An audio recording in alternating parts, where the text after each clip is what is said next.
영국과 프랑스를 시작으로 해서 유럽 전역에 이집트 열풍이 이제 불게 됩니다. 근데요, 교수님, 그 이 이집트 열풍이 어느 정도로 대단했었어요?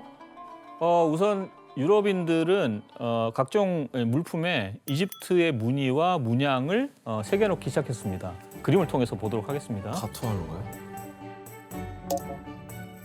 자, 유럽인들이 이집트의 모티프를 사용해서 제작한 것들입니다. 와, 야. 완전 유행이었네요. 예. 영향을 많이 받았다, 진짜. 자, 이쪽 왼쪽에는 파라오와 이집트 여신들 여신. 이런 것들을 새겨진 벽난로의 틀입니다. 아, 네. 정말로? 너무 멋있다. 이건 보석함인데요. 보석함 밑에 이제 스핑크스를 사용을 했죠. 이집트 풍이 느껴지시나요? 너무요. 그냥 이집트 것 같아요. 네, 너무. 아, 그냥 네. 네. 이집트에서 만들어진 것. 네. 이런 그 물품들뿐만 아니라 이집트 열풍은 패션계도 이제 강타를 했습니다. 아. 자, 마찬가지로 이제 그림을 통해서 패션으로? 보도록 하겠습니다. 이집트 패션? 너무 이색적이다. 이국적인 패턴으로 된 다양한 색상의 캐시미어 숄을 걸치고요. 머리에 쓰는 거 모자 같은 것도 그치, 영향을 받은 것 그거하고. 같아요. 예. 터번을 터번 스타일로 머리를 장식하기 시작했습니다. 게다가 이런 브로치 역시 이집트 상류층에서 찾아볼 수 있었던 패션 아이템 중 하나였습니다. 이집트풍 패션이 유럽 여성들 사이에서 크게 유행을 한 거죠. 그리고 이런 이집트 열풍은 심지어 프랑스 황실의 인테리어까지 바꿔놨습니다. 최고위층까지? 예. 여기 보시는 것이 나폴레옹의 왕후 조세핀 왕후의 이제 침실입니다. 아, 그래서 왕실 구성원들이나 이제 귀족들이 이 이집트 유물들을 묘사한 스케치에 영향을 받아서 실내 장식을 고대 이집트풍으로 방은 물론이고 화장실까지 장식했다고 합니다. 화려하다, 화려해. 그리고 이집트 유물을 이제 그대로 본따서 만든 이제 물건도 등장하기 시작했습니다. 와. 우와. 오, 진짜 똑같다. 자, 굉장히 비슷해 보이죠? 네. 오. 네. 야, 그- 진짜 멋있다.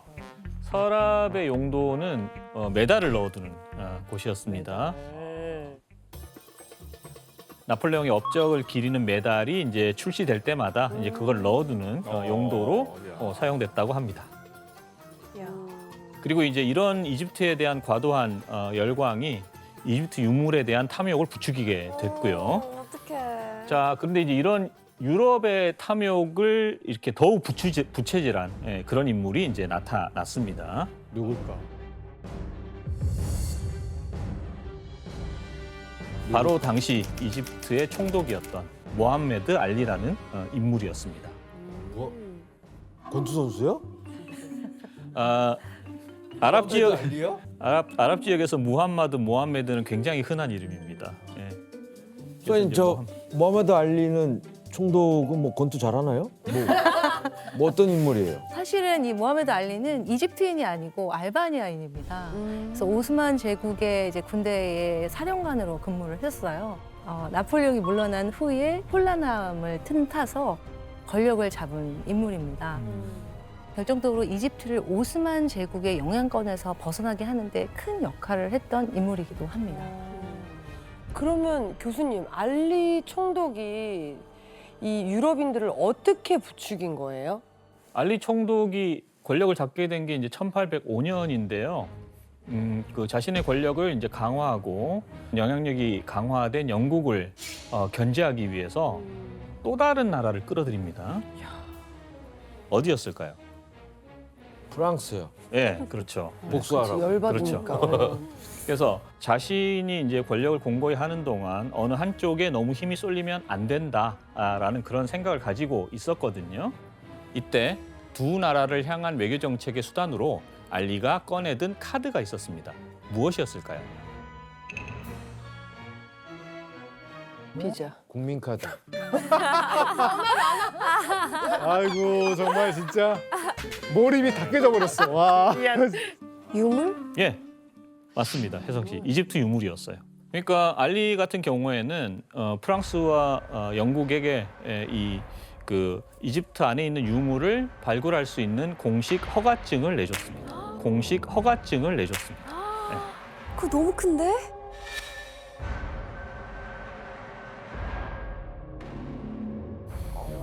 자, 그러면 이 허가증만 있으면 영국인이나 프랑스인은 이집트 유물이 있는 위치로 가서 이집트 인부를 고용해서 유물을 발굴할 수 있습니다. 그것도 그걸 가져갈 수 그렇죠. 있다고요? 예, 그렇게 해서 이제 발굴한 유물은 이집트 정부와의 협상을 좋은 통해서 사람이 아닌 반출을 것 같아. 할 수 있었죠. 교수님 그럼 이 정도면 뭐 거의 뭐 내 집에 있는 귀중품들 그냥 다 알아서 가져가라는 식인데 이게 나중에 이집트 국민들이 엄청 원망했을 텐데. 가능해요? 근데 사실 당시에 그 모하메드 알리한테는 이 고대 이집트의 유물을 지키는 것보다 이제 더 중요한 일이 있었습니다. 오스만 제국의 지배에서 벗어나서 자기 자손들이 이 왕위를 세습할 수 있는 일종의 왕조를 원했던 거죠. 이렇게 굉장히 강력한 왕조를 꾸리기 위해서는 일단 이집트를 강력한 국가로 만들 필요가 있었습니다. 그래서 이제 알리 총독은 영국과 프랑스에 유물 발굴 허가증을 내줍니다. 야. 그리고 유물들을 가져가도 좋으니까 근대화를 위한 다양한 방안들을 요구했습니다. 근데 이 사람이 문제였네. 그죠, 이해가 안 가지 이 사람 때문에 지금 반환이 안 되는 거예요. 걔네 대가를 받은 거니까. 걔네 나라에서는 이걸 왜 갑자기 반환을 해? 우린 맞아, 협정을 해서 맞아. 가져온 건데 그 대본 가치를 못 알아본 것 같아요. 그냥 가치를 모르는 권력 건가? 유지가 더 중요했던 거. 자, 그래서 이제 영국과 프랑스는 어떻게 했냐면요. 모하메드 알리 총독을 자주 만날 수 있는 외교관들, 이런 사람들을 내세워가지고 유물 발굴 허가증을 발급받아서 적극적으로 도굴에 뛰어들기 시작했습니다.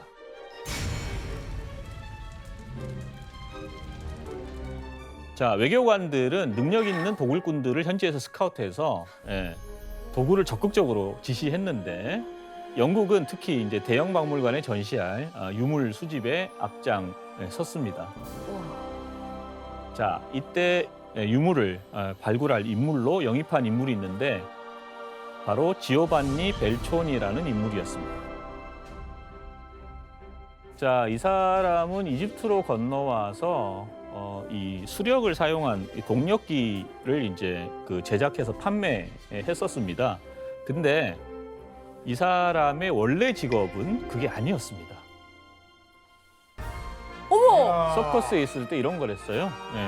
뭐 일인 고개사, 가역을 해가지고. 우리도 지금 차력사라고 했죠. 차력사. 힘쓰는 사람. 역사? 벨초니는 키가 2m가 넘는 거구고요. 와, 그럼 저 그래서 올라가 있는 사람들이 다 사람이에요? 인형 아니고? 여기 이제 맞습니다. 일종의 장사였네, 장사. 인간 피라미드였습니다. 저 사진에서 유독 띄는 게 저 종아리. 와, 그거 뭐 종아리 근육이. 거의 뭐 이만기 형님, 그러니까. 이만기 형님 다리네. 자, 근데 이제 이 고개사 또는 이제 차력사의 일이 단순히 이렇게 힘만 써서 되는 게 아니거든요. 이런 쇼를 하려면 이제 수평을 맞추는 방법도 알아야 되고요. 그다음에 이것보다 더 진귀한 쇼를 보여주기 위해서는 이제 기구들도 손수 제작할 수 있었어야 했습니다. 그래서 본인의 손재주 이런 것에 이제 기반을 해서 이집트에서 전문 도굴꾼으로 변신을 했습니다. 근데 저 정도 다양하네요. 피지컬이면 뭐 도구 필요 없겠는데요? 그냥 가서 깨면 되겠다. 그럼 뭐 손으로 긁어서 파면 되는 거 아니에요? 부딪히면 그냥 다 깨지겠는데. 자, 그런데 이제 1816년에 이 벨초니가 룩소르 인근에 있는 곳에서 한 석상을 발견을 했습니다. 자, 뭘 발견했는지 한번 사진으로 보시겠습니다. 람세스다. 그렇죠? 예. 저걸 아까 보셨던. 도굴했다고요? 자, 이 석상을 원래 그 람세스 2세의 신전 장제전 라메세움이라고 부르거든요. 장제전에 안치돼 있었던 한 높이가 한 2.6m, 그다음 무게가 7톤이 넘는 거대한 석상이었습니다. 우와. 예.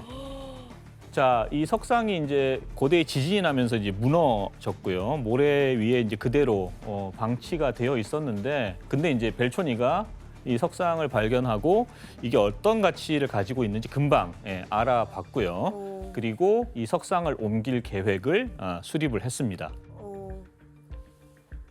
그리고 이제 석상을 옮길 인부하고 그다음에 이제 자금을 지원을 해줬습니다. 자, 그러면 벨초니는 어떤 방법으로 이 석상을 옮겼을까요? 번쩍 들어 올렸어요. 살펴보도록 하겠습니다. 저 뭐 밧줄로 끌었겠지. 수레로 끌었네. 굴렸네. 자, 그래서 보시면은 4개의 지렛대를 사용을 해가지고 석상을 나무로 만든 카트 위에 옮겼습니다. 저 어떻게 올렸을까? 그리고 카트 아래 바퀴처럼 굴대를 이용을 했죠. 그래서 이제 카트가 굴려갈 수 있는 목재를 끼웠고요. 아우, 저 사람들 많이 다치겠다. 자, 그리고 난 다음에 이제 야자잎을 꼬아 만든 밧줄을 이용해서 끌고 갔습니다.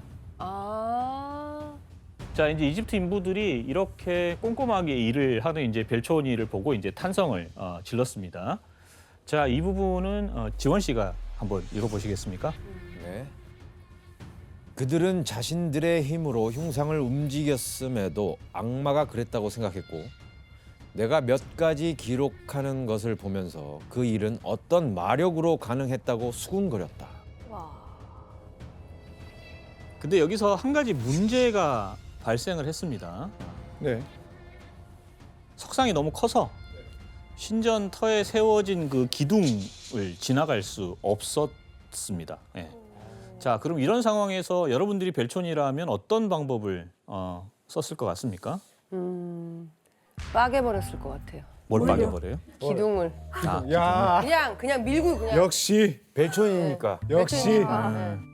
벨초니는 신전터에 세워진 2개의 기둥을 아예 제거해버렸습니다. 너무해요.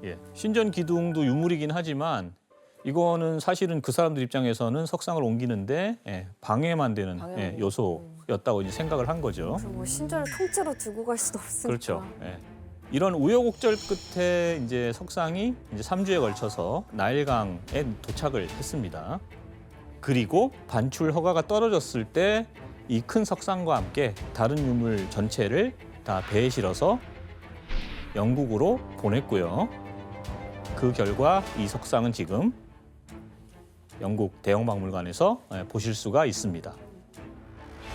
이 람세스 2세의 이 석상이 모든 방문객의 발걸음이 가장 멈춰지는 곳이 이 석상이 아닐까 싶습니다. 그리고 람세스 2세의 석상 왼편 어깨에 이렇게 구멍이 나 있잖아요. 이게 바로 나폴레옹 군대가 처음에 석상을, 이 흉상을 옮기려고 할 때 이때 나폴레옹 군대 병사들에 의해서 만들어진 것이라고 합니다. 나폴레옹 군대도 못한 걸 차력사 벨초니가. 그러니까요. 서커스 출신. 그러니까요. 교수님 그럼 이 외에도 람세스 2세 석상 말고도 벨초니가 뭐 가져간 게 또 있나요? 네, 당연히 있습니다. 어떤 건지 이제 그림을 보면서 제가 설명을 드리겠습니다. 왕가의 계곡이라는 그 왕실의 집단 묘역이 있던 곳입니다. 이 지역은 벨초니 이전부터 이미 많이 이제 도굴이 진행된 상태였습니다. 그런데 벨초니가 다른 지역과 미세하게 다른 지점을 이제 파기 시작했는데요. 그게 바로 여기 보시는 이 세티 1세라는 파라오의 무덤입니다.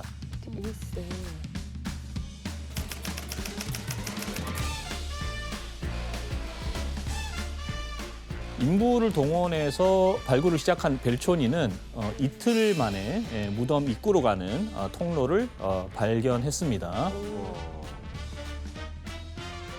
세티 1세의 무덤은 왕가의 계곡 이 전체에서 가장 중요한 무덤 중에 하나입니다. 와, 이걸 발굴을 한 거야?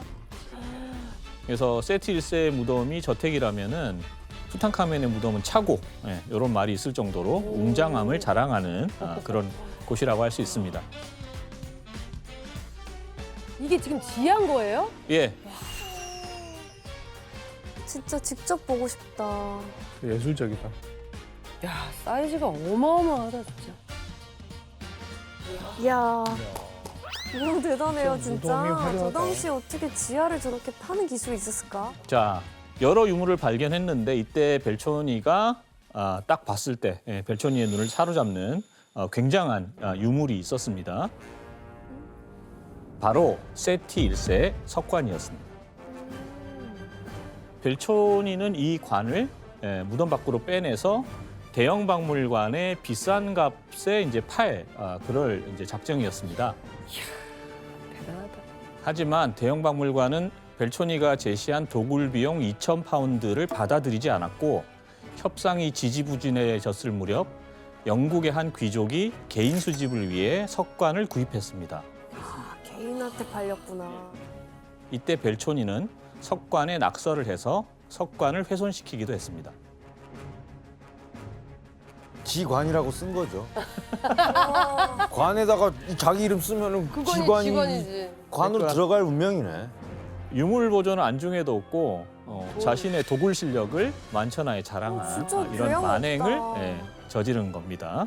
저거 너무 교양 없는 행동 진짜 아니에요? 저는 만행이다. 그러니까 이거 약간 뭐 과시욕인 것 같은데 그럼 소장님이 아시기에는 뭐 이거 말고도 뭐가 있나요? 벨초니가 도굴을 할 때 춥잖아요, 밤에. 그러니까 미라를 불쏘시개로 이용하기까지 했어요. 그래서 아. 뼈를 부시고 또 수위를 다 뜯어내서 불로도 떼서 썼다고 합니다. 자기 목적을 위해서. 그러니까요. 사실은 일제 우리 강점기 때 음. 사실은 그 우리나라 왕릉을 파면 이게 정말 돈이 된다는 이야기가 일본에 많이 퍼졌어요. 그래서 일본 도굴꾼들이 그냥 너도 나도 없이 다 우리나라 와가지고 우리나라 왕릉을 다 파헤치기 시작한 거죠. 일본 도쿄 국립박물관에 조선시대 고종이 사용했던 것으로 보이는 갑옷과 투구 등 왕실 유품을 공개했습니다. 일본인 사업가 오구라 씨는 일제강점기에 조선에서 다수의 문화재를 수집했고 도쿄 국립박물관에 기증했지만 도난품 논란이 끊이질 않고 있습니다. 그 도굴품 중에서는 조선시대 왕이 쓴 걸로 추정되는 이제 대원수 투구가 있고요. 또 부산 연산동에서 도굴된 것으로 보는 철제 단갑. 그 다음에 창녕 주변에서 도굴한 삼국시대의 금제관 포함되어 있었다고 합니다.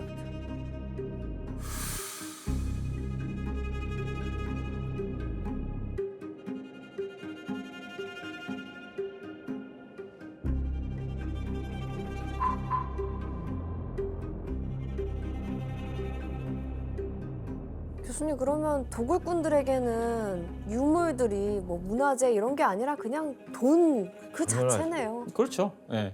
더 많은 돈을 벌기 위해서 한눈에 봐도 거대하고 소위 말하는 있어 보이는 유물을 선별하는데 급급했다. 이렇게 이제 말씀드릴 수가 있고요.